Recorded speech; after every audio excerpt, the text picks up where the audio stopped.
There are very few players that can consistently make perfect transitions. Everyone thinks that the reason why their transitions are poor is because they're too slow at finding their units, but there's actually a more complex concept that nobody talks about. What makes transitions so difficult isn't how fast you can execute it mechanically, but it's the decision making behind each roll. Are there any units in the shop that could increase my odds of getting a stronger board? Are there any units on my bench that I need to give up on?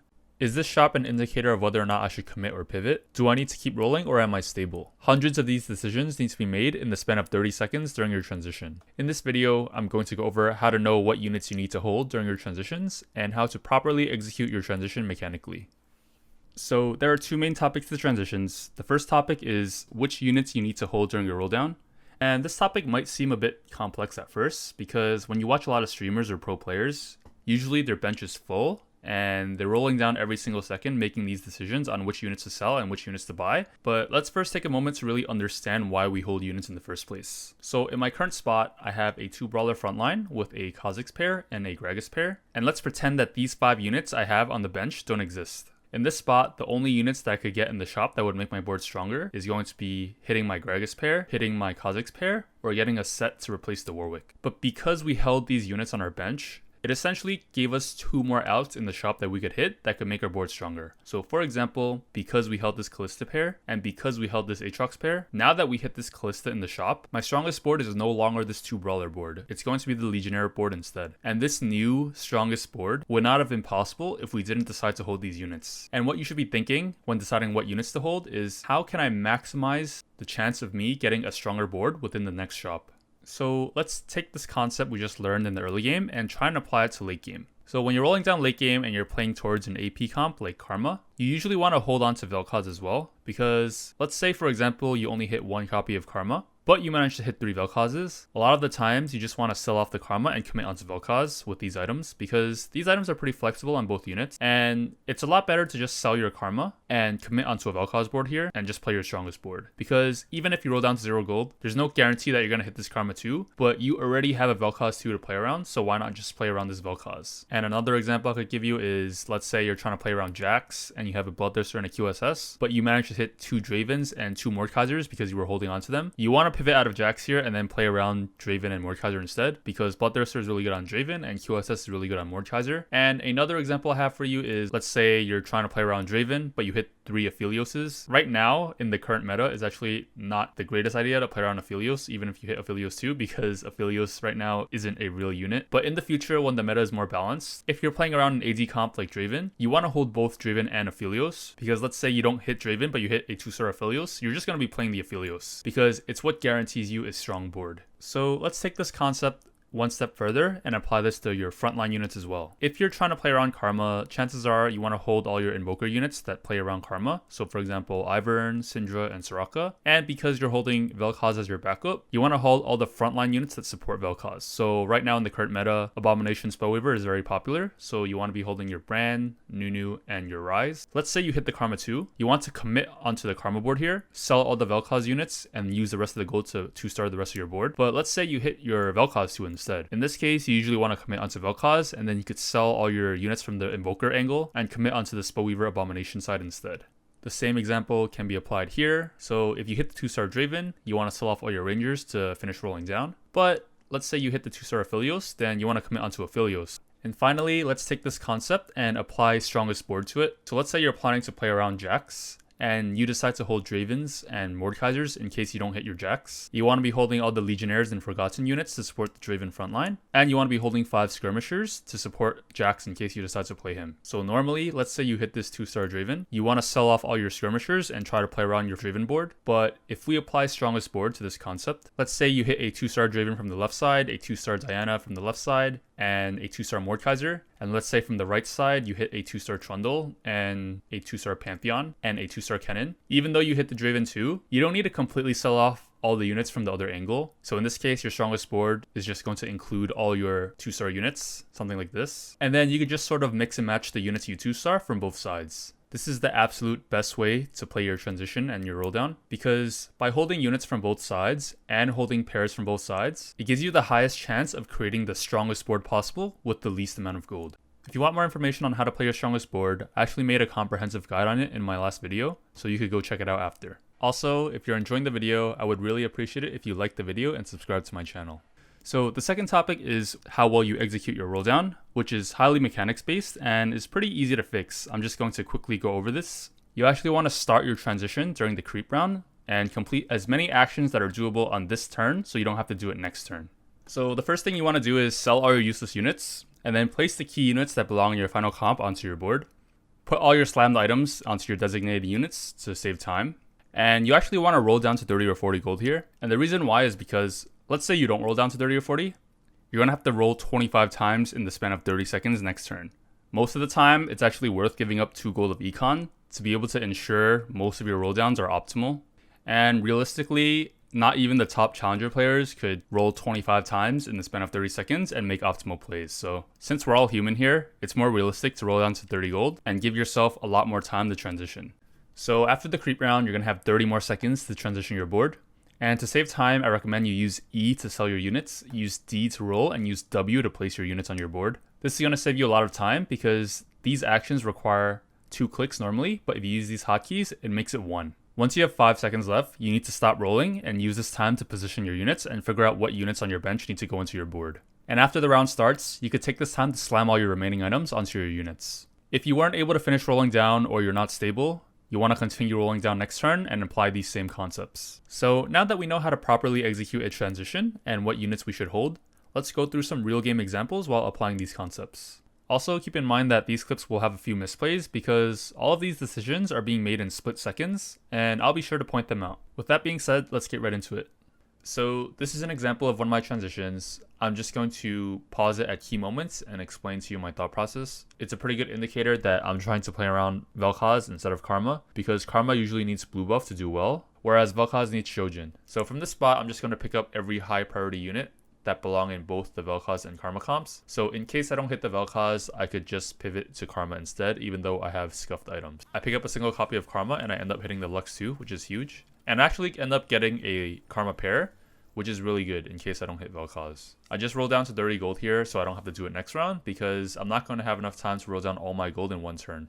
I do manage to hit a Diana 2. Although Diana 2 doesn't conventionally belong in either comp, it's still a very strong individual unit. My strongest board is definitely going to include a Diana 2.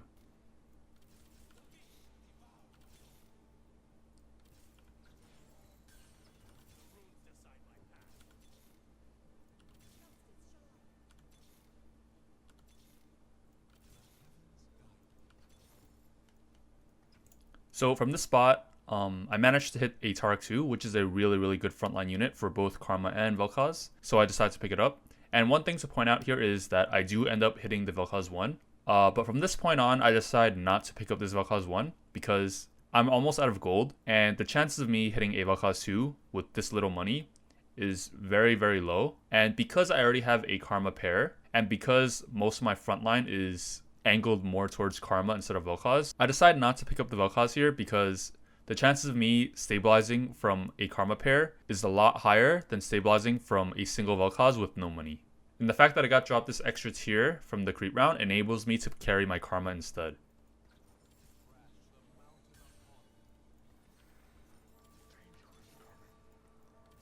So I end up hitting the Ivern 2 here, and my strongest board from this spot is probably dropping Soraka or the second Garen for this Diana 2, but I wasn't able to get the Diana 2 in because I ended up running out of time. So some key takeaways from this transition is that I was rewarded for holding this Karma pair in case I didn't hit Vel'Koz, and I was also rewarded for holding these Dianas even though they didn't belong to either of my comps because playing this Diana 2 would be my strongest board. And even though I hit the Vel'Koz towards the end, my board is already so developed towards Karma that it's not worth swapping back to Vel'Koz because I don't have enough gold to hit Vel'Koz 2. So here's another example of one of my transitions, and this time I'm transitioning at level 7 instead of level 8. I have a lot of AP items, so I'm most likely going to be playing around Vel'Koz or Karma. So I'm going to be picking up all the Vel'Koz and Karma units. I end up hitting a Vel'Koz 1, which is pretty huge, so I'm more angled towards Vel'Koz now. I ended up selling the 2 Nunus here. It's actually a huge mistake because Vel'Koz now likes the Abomination frontline. So there's a pretty high chance that if I hit that brand, this Nunu was going into my final comp. Here I pick up the Syndra 2. and I get a Morgana pair, which is huge. I end up hitting the Lulu too, even though it doesn't fit into Karma or Vel'Koz. It's a 2-star unit, so I'm putting it in because it's my strongest board. End up hitting another Vel'Koz, which is pretty good. And here, I make a really huge mistake here. I do end up picking up the Morgana because it gives me a Morgana pair. But I end up skipping over this Rise, and this is a really big mistake because not only does this Rise belong into the Abomination Spellweaver comp, but Rise himself is actually a pretty high priority unit. And because I didn't pick this Rise up, I actually missed out on a chance of playing a stronger board than I could have.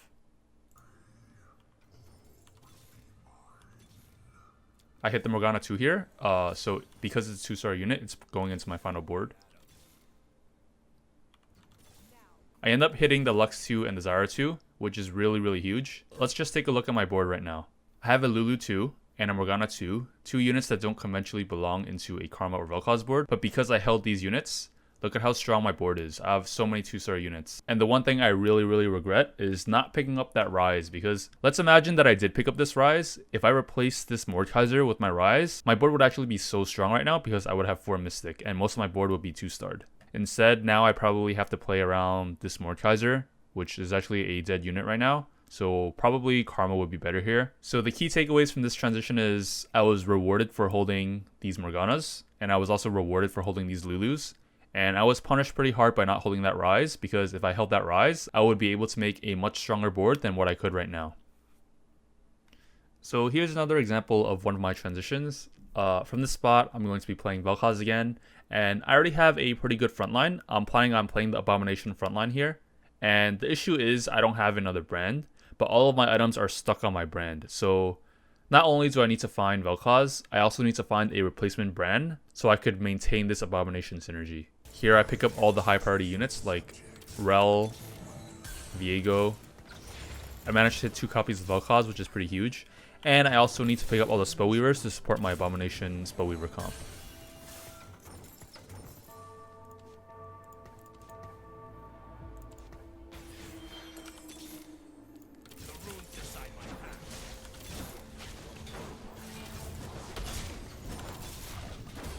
I just continue to pick up all the high priority units like Syndra and Taric. I actually have a Taric pair here. So if I hit the Taric too, I'm going to be playing it because it's my strongest board.